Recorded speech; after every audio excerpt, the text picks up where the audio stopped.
CK मराठीमध्ये आपलं स्वागत आहे. CK मराठी. आज अतिशय आनंद होतोय की कवठे महांकाळ तालुक्याच्या अस्तित्वासाठी या ठिकाणी आपण एकत्रित आलेलो. आज लोंढे साहेबांनी बोलताना सांगितलं की आज आपल्या मतदारसंघाची परिस्थिती काय झालेली आहे आणि त्या मतदारसंघामध्ये आपल्या तालुक्याचं अस्तित्व कुठं आहे याचा सुद्धा अभ्यास करून चिंतन करणं गरजेचं आहे. या ठिकाणी बरेच लोक कुठल्या ना कुठल्या पक्षामध्ये कुठल्या ना कुठल्या नेत्यांच्या मध्ये गुंतलेले, परंतु जर खरोखर तालुक्याच्या अस्तित्वासाठी लढण्यासाठी आपण एकत्र यायचं असेल तर सगळे पक्ष बाजूला ठेवावे लागतील. आपल्या नेत्याची त्या ठिकाणी असलेली गुलामगिरी आपल्याला पाठीमागे ठेवावी लागेल आणि कवठे महांकाळ तालुक्याच्या अस्तित्वासाठी सगळे कुटुंबाच्या पाठीमागे ठामपणे उभा राहावं लागेल. त्यांनाही माझी विनंती आहे, अण्णांच्या जाण्यानंतर कवठे महांकाळमध्ये जो सगळ्याचा गट होता तो आता राहिलेला आहे का? तो तुम्ही त्यापर्यंत सांभाळू शकला नाही. तर तुमचं हे काम होतं की सगळ्या कवठे महांकाळ तालुक्यातला शेतकरी असेल, शेतमजूर असेल, कष्टकरी असेल, नानांच्यावरती किंवा अण्णांच्यावरती प्रेम करणारी जी लोक आहेत त्यांना कुठेतरी तुम्हाला एकत्रित बांधून ठेवायला पाहिजे. भले त्यावेळेला झालं नसेल पण आत्ता तरी इथून पुढच्या काळामध्ये तुम्हाला या सर्व लोकांच्या बरोबर त्यांच्या सुखादुःखामध्ये त्यांच्या समस्या सोडवण्यासाठी तुम्हाला प्रयत्न करावा लागणार आहे. आज तासगावचाच आमदार आणि तासगावचाच खासदार ही परिस्थिती असताना कवठे महांकाळ तालुक्याचं अस्तित्व पूर्णपणे संपुष्टात आलेलं आहे. आम्ही जिल्हा परिषदेला, पंचायत समितीला, नगरपंचायतीला एकत्र येऊन, गावच्या ग्रामपंचायतीला एकत्र येऊन उपयोग नाही. लढायचं असेल या तालुक्याच्या शेतकऱ्यांच्या समस्या विधानसभेत मांडाव्या लागतात, या तालुक्याच्या समस्या संसदेमध्ये मांडाव्या लागतात. त्यासाठी आपला माणूस तयार करणं काळाची गरज आहे. काय होत नाही आमच्यामध्ये, या तालुक्यामध्ये असा कुठला नेता नाही आहे का तो आमदारकीला खासदारकीला उभा राहू शकत नाही. मग तो कोणत्याही जातीचा असू दे त्याला आपल्याला सपोर्ट करून, मी या पाठीमागचं कारणही सांगतो, मी का कवठे महांकाळ तालुक्याचा प्रामुख्याने उल्लेख करतोय कारण तासगाव तालुक्यामध्ये ती परिस्थिती आहे की तासगावचाच आमदार आणि तासगावचाच खासदार, मग आमच्याकडे काही परिस्थिती निर्माण होऊ शकत नाही. ही आता आपल्याला परिस्थिती निर्माण करावी लागणार आहे. आमच्याकडे आमदार आणि खासदार म्हणून बघण्याची आता कुणाची पात्रताही निर्माण झालेली नाही. त्यामुळं या बैठकीचं खरोखर सार्थक करावं असं वाटत असेल इथं असणाऱ्या सर्वांना तर आपण बंद करावे लागतील. आणि कवठे महांकाळ कोणत्याही पक्षामध्ये तुम्ही असा, कोणत्याही पक्षामध्ये काम करा, परंतु त्या पक्षाच्या पदाधिकाऱ्यांना, पक्षश्रेष्ठींना तुम्ही दाखवून द्या की कवठे महांकाळ तालुक्यामधली जर जागा तुम्ही आम्हाला दिली, आमदारकीची असू दे किंवा खासदारकीची असू दे, तर पूर्ण तालुका एक टाक एक मतानं आम्ही तुमच्या पाठीशी ठामपणे राहू. ही आपली ताकद या ठिकाणी उभा करण्याची गरज आहे आणि त्यासाठी आम्ही पूर्णपणे ताकदपणाला लावायसाठी तयार आहोत. आम्ही भले कोणत्याही युतीमध्ये असू दे, मी रिपब्लिकन पार्टी ऑफ इंडियाचं काम करतो, परंतु ज्या वेळेला तालुक्याच्या अस्तित्वाचा प्रश्न निर्माण होईल, ज्या वेळेला तालुक्याच्या विकासाच्या प्रश्नाचा ज्या वेळेला प्रश्न निर्माण होईल त्यावेळेला आम्ही या तालुक्याच्या प्रत्येक नेत्याच्या आणि कार्यकर्त्याच्या बरोबरीने काम करायला तयार आहे. त्यामुळं आणि आम्ही पहिलेच नानांच्या प्रेमापोटी आम्ही काही करायला तयार असतो कायमच. इथं असणाऱ्या बऱ्याच लोकांना माहीत आहे, संजय भाऊला माहीत आहे, अण्णांनी बऱ्यापैकी आम्हाला अतिशय चांगल्या पद्धतीची मदत केली होती. मड्डू मालकांनी सुद्धा आम्हाला चांगल्या पद्धतीची मदत केली होती. परंतु त्याच्यानंतर जी पोकळी निर्माण झाली अण्णांच्या मालकांच्या नंतर, ती पोकळी भरून काढण्यासाठी सगळे कुटुंबियांनी सुद्धा प्रत्येक कार्यकर्त्याला आता इथून पुढच्या काळामध्ये या कवठे महांकाळ तालुक्याचं नाव देशाच्या राजकारणामध्ये निर्माण झालं पाहिजे. या तालुक्यातून या महाराष्ट्राची राजनीती ठरत होती, तीच परत परिस्थिती आपल्याला निर्माण करायची असेल तर सर्वांनी एकजुटीनं एक ताकदीनं आपल्याला मोठ्या प्रमाणामध्ये या अनिता वहिनी यांच्या पाठीशी ठामपणे उभा राहायचं आहे. आणि ही ताकद या महाराष्ट्राच्या राजकारणाला सुद्धा हादरा देईल एवढी मोठी ताकद आपण कवठे महांकाळ तालुक्याची निर्माण करूया. आणि तुम्ही घेणाऱ्या प्रत्येक निर्णयाला, परंतु निर्णय हा तो निर्णय देशाच्या राजकारणाचा, महाराष्ट्राच्या राजकारणाचा असला पाहिजे. नाहीतर आमच्याकडे निर्णय होतात नगरपंचायतीमध्ये पुन्हा संयुक्ती. विनंतीला मान देऊन उपस्थित राहिला याबद्दल मी आपणा सर्वांचं मनापासून या ठिकाणी स्वागत करतो. त्या कार्यक्रमासाठी उपस्थित असलेले या तालुक्यातील सर्व नेतेगण मंडळी, सर्व विविध संस्थांचे पदाधिकारी, सभापती, संपूर्ण आमच्या कारखान्याचे संचालक बोर्ड, या ठिकाणी उपस्थित असलेले सन्माननीय व्यासपीठ, या सर्वांचं या ठिकाणी या निमित्तानं मी स्वागत करतो. बऱ्याच लोकांनी या ठिकाणी कारखान्याच्या विषयी चालू होण्याबद्दल जी विनंती या ठिकाणी केली ही वास्तव्य आहे. परंतु आज या ठिकाणी आपण जर बघितलं तर कारखान्यावर या ठिकाणी अतिशय संकट आलेलं आहे. त्या संकटातून जात असताना व्यवस्थापन म्हणून अनिता वहिनी असतील, संचालक बोर्ड असेल, त्याने अतिशय चांगल्या पद्धतीनं मार्ग काढण्यासाठी गेले 4 वर्षे झालं सातत्यानं प्रयत्न करत असतात. या कारखान्याला अनेक निवडच्या नेत्यांनी सुद्धा मदत केली. स्वर्गीय आर असतील, साहेब असतील, यांच्या माध्यमातून सुद्धा या कारखान्याला नानासाहेबांच्या पासून ते अण्णांच्या पर्यंत आजपर्यंत आपल्याला सगळ्यांची मदत झाली. परंतु ज्या वेळेला कारखाना नक्की संकटात आला, या मळावर काही नसताना हे महाकाली मंदिर उभं राहिलं पाहिजे म्हणून ज्यांनी प्रयत्न केले आणि ते यशस्वी केले आणि या दुष्काळी भागामध्ये या महाकालीचं मंदिर मोठ्या मोठ्या दिमाखानं चालू होतं. परंतु आज जर बघितलं तर आज परिस्थिती अशी आहे की या ठिकाणी आमच्या हयुंबाई असतील, अनेक मान्यवरांनी या ठिकाणी वहिनींना या तालुक्यामध्ये फिरावं ही भूमिका ज्या वेळेला दिली ती वास्तव्य आहे. नानासाहेबांच्या पतूर आजपासून या सर्व लोकांची तुमची नाळ आहे. परंतु परिस्थिती अशी आहे की या तालुक्याचं जे महामंदिर आहे, महाकालीचं मंदिर आहे, हे चालू झालं पाहिजे. त्यावेळेला आपल्याला स्वच्छ भावनेनं लोकांच्या समोर जाता येते ही भूमिका त्यांची होती. त्याने आत्तापर्यंत 4 वर्षामध्ये हे प्रयत्न केलेले आहेत. खरं बघितलं तर या ठिकाणी कोणी असं म्हणजे हे केलेलं नाही. जाणीवपूर्वक आपण कारखाना बंद ठेवला किंवा लोकांना त्रास झाला पाहिजे अशी कुठलीही भूमिका, शेतकऱ्याबद्दलची कुठलीही भूमिका नाही. शेतकऱ्याबाबतची भूमिका घेत असताना वहिनी साहेबांनी अत्यंत अडचणीत असताना सुद्धा शेतकऱ्यांचं बिल गेलं पाहिजे ही भूमिका घेऊन शेतकऱ्यांना प्रत्येकांना पैसे दिले. कर्मचाऱ्यांचे प्रश्न सोडवण्याचा प्रयत्न केला. परंतु काही अडचणी येत गेल्या.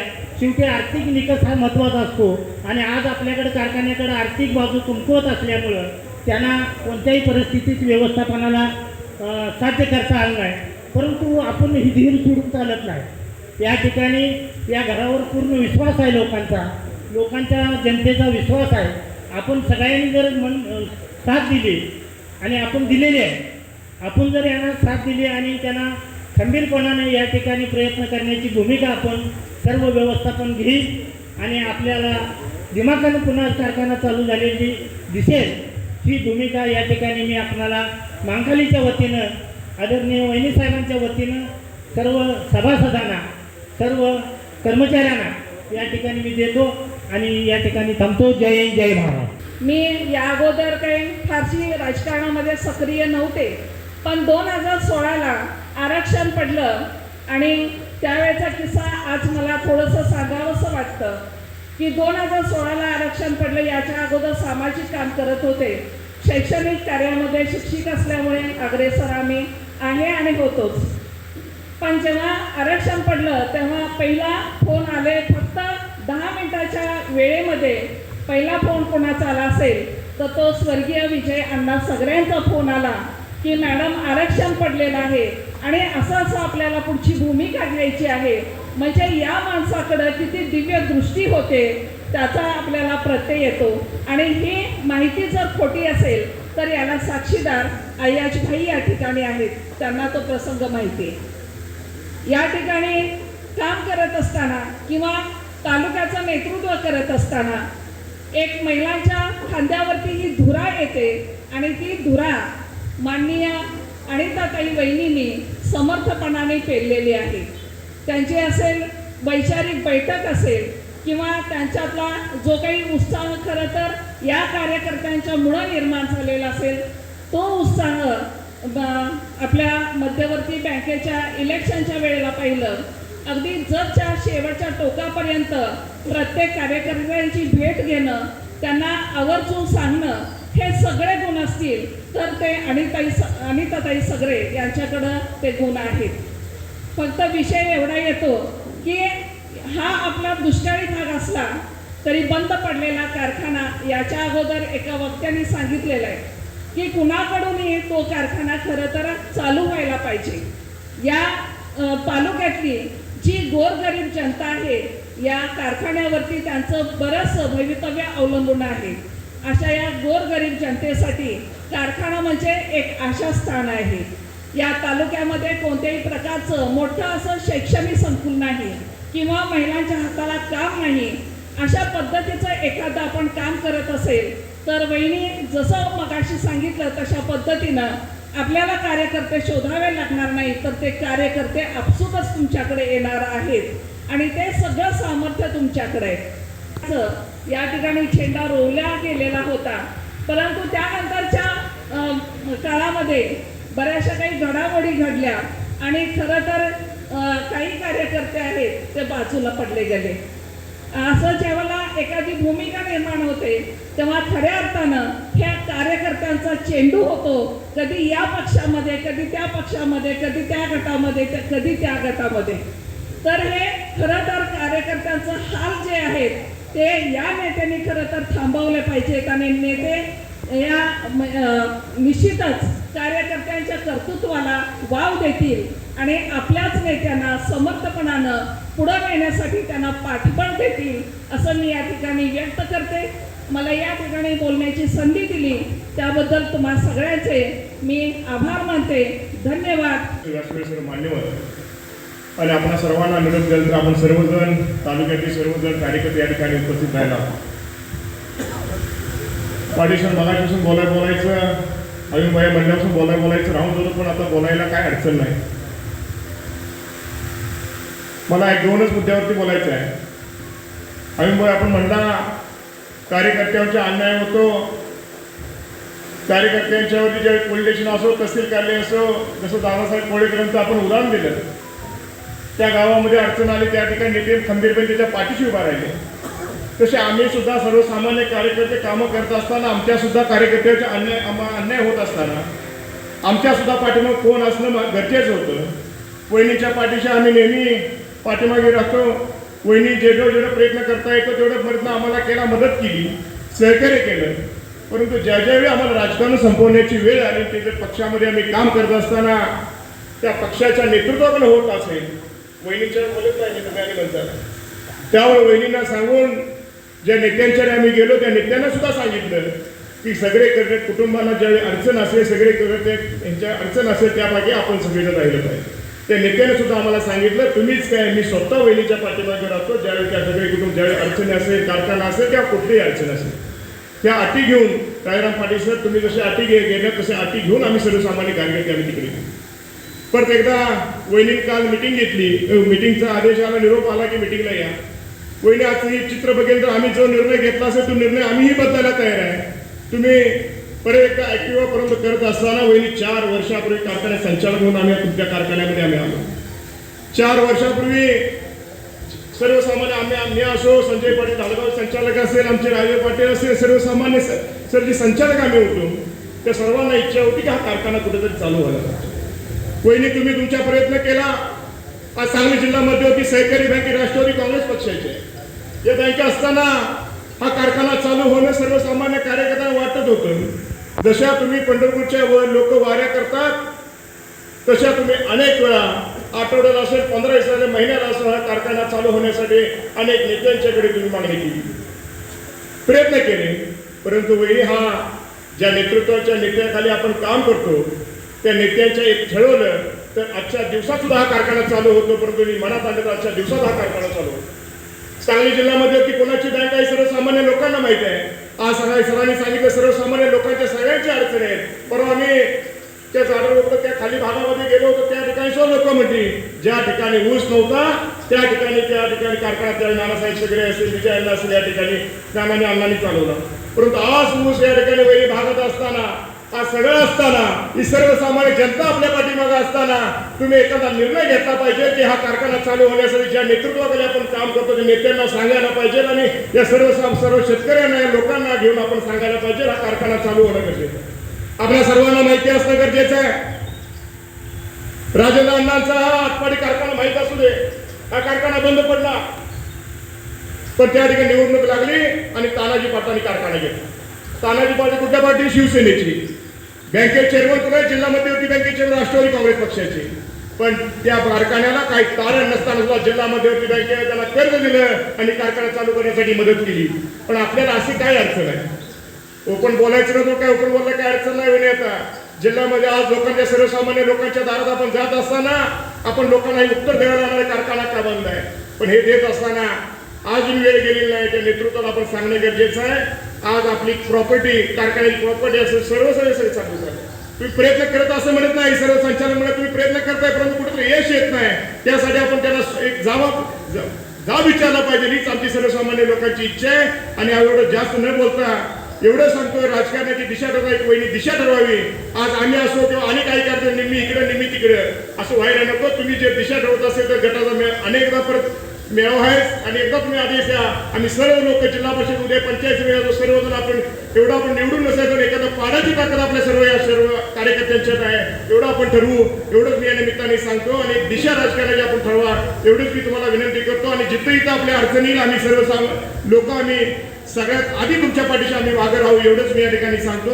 जय जय. गेले वर्षापासून वहिनी म्हणून त्या की तालुक्यातल्या प्रमुख कार्यकर्त्यांची आपण बैठक घेऊया, त्यांच्यावर संवाद करूया, चर्चा करूया. जिल्हा परिषद, पंचायत समिती, ग्रामपंचायत, सोसायटी, साखर कारखान्याच्या संदर्भामध्ये लोकांशी संवाद करूया, अशा प्रकारची अनेक वेळा चर्चा झाली. पण तो योग आज आला. तो योग आज आला. दीपकराव मोरेकरांनी सांगितलं की या तालुक्यातले सगळे घराण्यांच्यावरती प्रेम करणाऱ्या या तालुक्यातले जे इथं बसलेले जे जुने जाणकार कार्यकर्ते हे अनेक कार्यकर्त्यांनी नानांच्या जाण्याच्या नंतर विजयराव सगळेंनी त्यांचा पाय अपंग असताना सुद्धा 18-20 वर्ष त्यांनी कारखान्याची धुरा सांभाळली. आणि आपण हे त्यांना जवळून बघितल्या, फार काही लांब नव्हतं. आपण सगळी घरातलीच मंडळी आहोत. संवादामध्ये कमी जास्त झाला असेल, राजकीय पटलाची गणित थोडीशी बदलली असतील,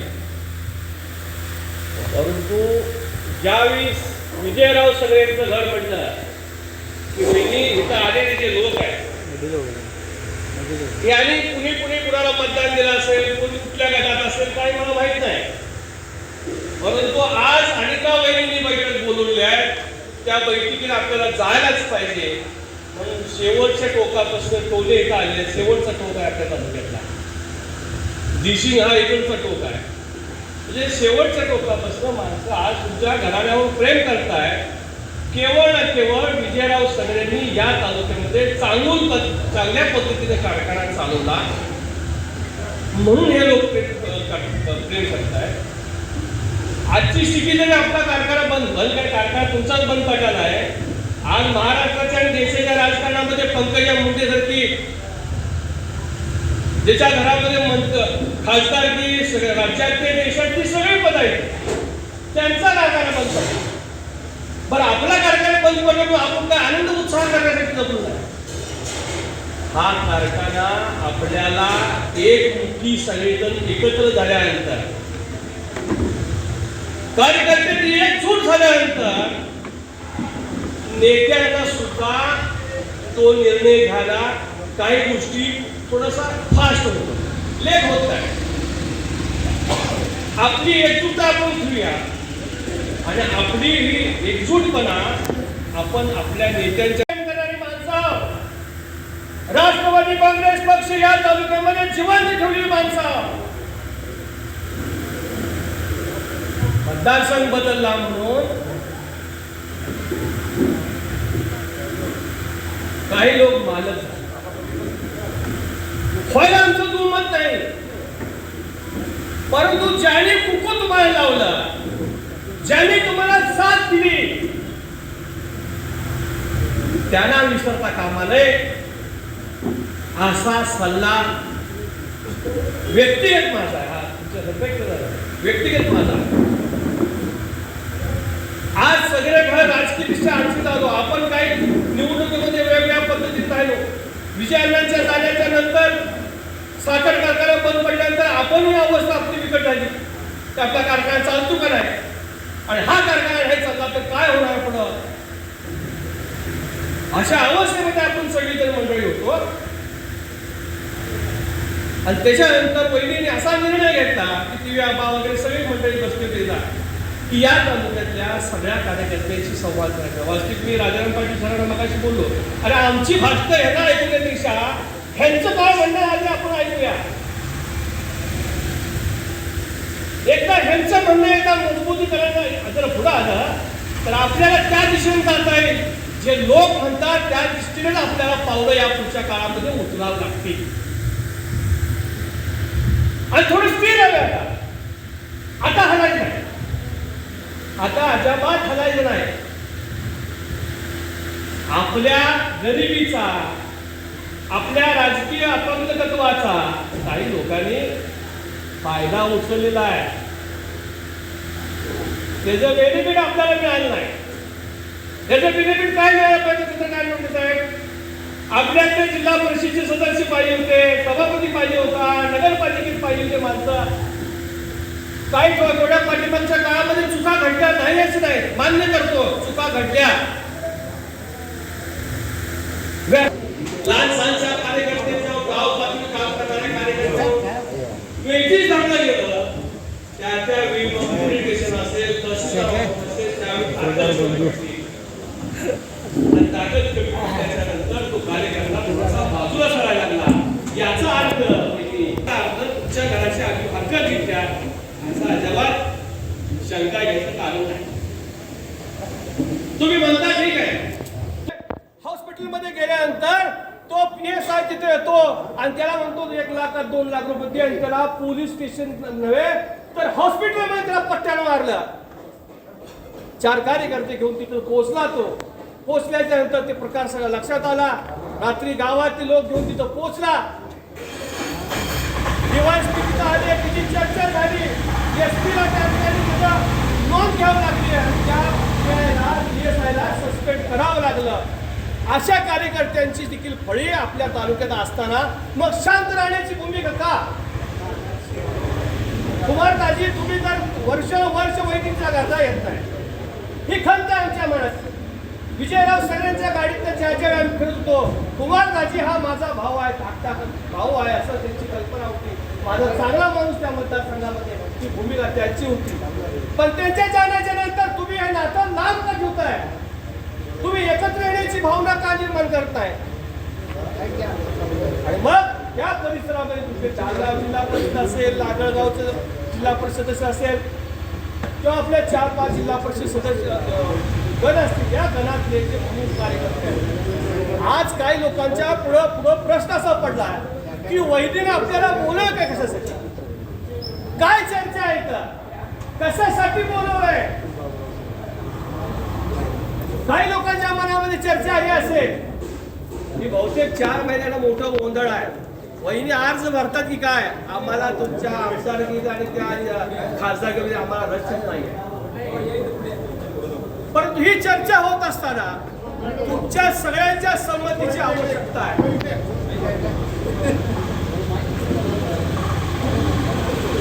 आज वहिनी जिल्हा मध्यवर्ती बँकेमध्ये काम करतायत. या तालुक्यातल्या कार्यकर्त्यांच्या ज्या कर्जपुरवठा असेल त्या ठिकाणी नवीन कर्जमागणीचा विषय असेल तिथं आणखी काही छोटी मोठी कामं असतील या निमित्तानं वहिनीला तुम्ही भेटलं पाहिजे, त्यांना काम सांगितलं पाहिजे. आपला अधिकार आहे. आणि वहिनी आजची आपली बैठक सांगली आहे. लोकांच्या चेहऱ्याकडे बघितल्यानंतर आम्हाला लक्षात येतंय गावाच्या समस्या अनेक वेगळ्याच आहे. मला सांगा राष्ट्रवादी काँग्रेस पार्टी महाराष्ट्रामध्ये ज्यावेळी पक्षामध्ये फाटाफूट झाली त्यावेळी मला वाटतंय सगळेच कार्यकर्ते महाराष्ट्रामध्ये घाबरतात. परंतु जयंत पाटलांनी महाराष्ट्रामध्ये शरद पवार साहेबांनी पुन्हा बांधणी केली आणि महाराष्ट्रामध्ये पुन्हा 8 सीट्स निवडून आणल्या. वैद्य तुमच्याकडं सक्षम कार्यकर्त्यांची पिढी आहे. तुमच्या घराण्यावर प्रेम करणारे वेगवेगळ्या पक्षाचे पण लोक आहेत, तुमच्या पक्षाचेच नाहीत. म्हणून अशा कार्यकर्त्यांची टीम तयार करून तुम्ही तालुक्याचा दौरा करावा. तो दौरा करत असताना एक अजेंडा आपली बँकेची संचालक विविध सरकारी व तरुण मित्र व पत्रकार आज खरं म्हणजे आज खरा आनंद वाटला की नानांच्या सुरुवातीच्या काळापासून ते आत्तापर्यंतच्या आमच्या कुटुंबाच्या प्रवासात आज अनेक जण इथे उपस्थित आहेत. त्यातले 1978च्या नानांच्या पहिल्या जनता दलच्या काळातील एक असे सहकारी ज्यांच्या गाडीच्या टाकीत माती ओतली गेली असे आमचे वायदी सर. त्याचप्रमाणे अलीकडच्या आत्ताच वहिनी नाव घेतलं आणि आत्ताच सुरुवातीला राजाराम पाटील सरांनी उल्लेख केला बबनदादा.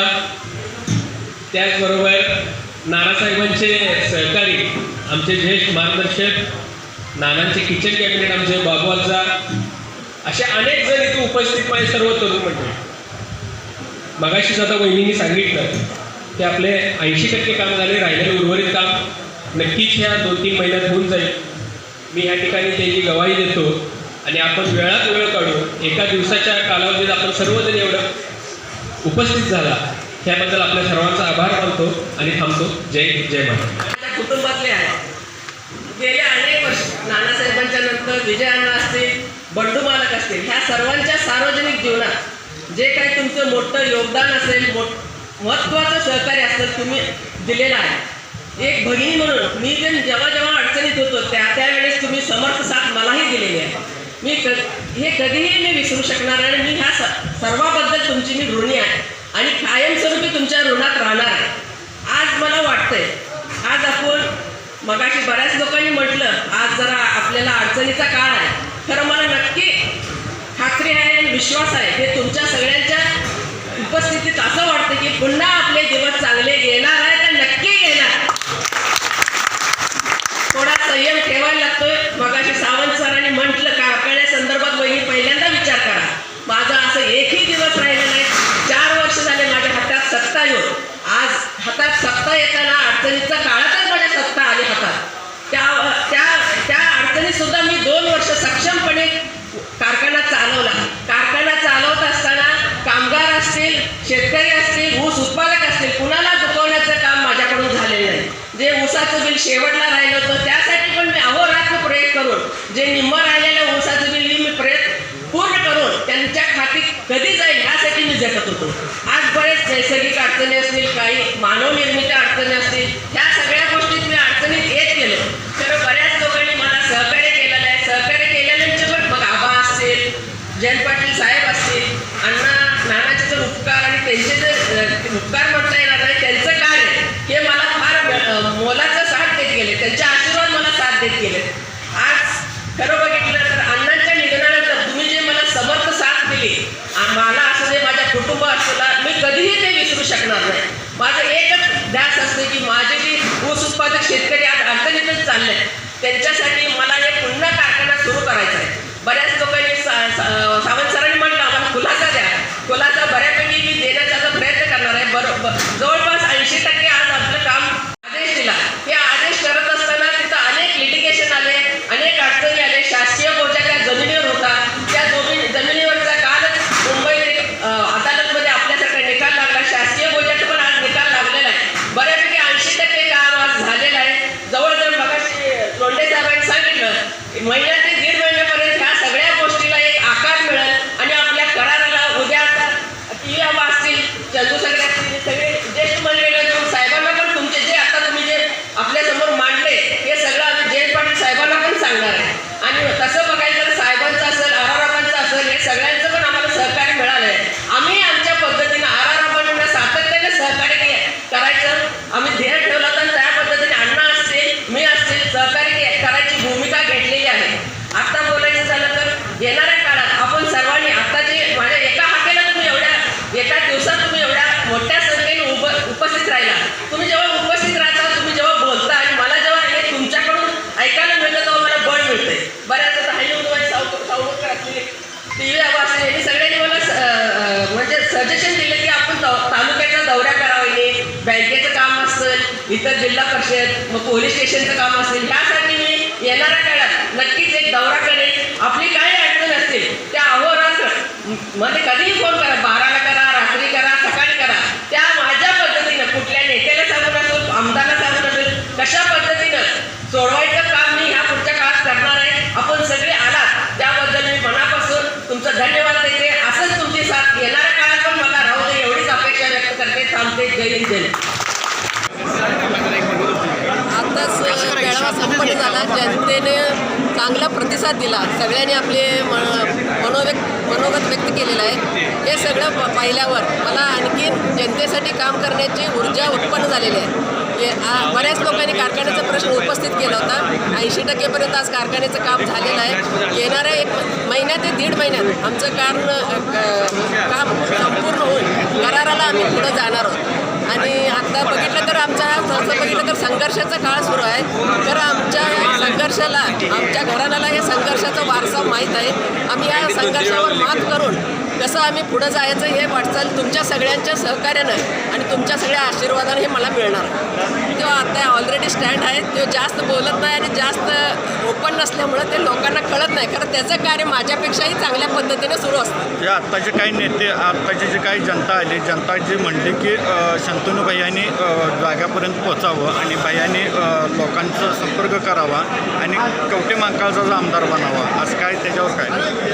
आता आमदार वगैरे आमच्या ह्याच्यात कारखाना सुरू करायचा पहिला आमचा प्रश्न आहे. शेतकऱ्यांना आज भरपूर त्रास व्हायला लागला आहे. ऊस उत्पादकांना बाहेर ऊस घालताना अनेक अडचणी यायला लागल्या. आणि शंतनूच्याबद्दल बोलायचं झालं तर तो लवकरात एक तालुका दौरा करणार आहे.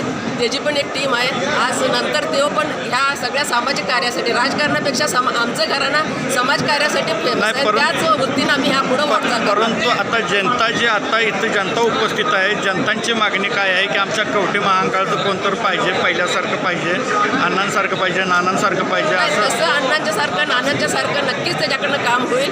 आमदारकीचं आता आमच्या डोक्यात, आमच्या डोळ्यासमोर कारखाना सुरू करणं हाच उद्दिष्ट आहे.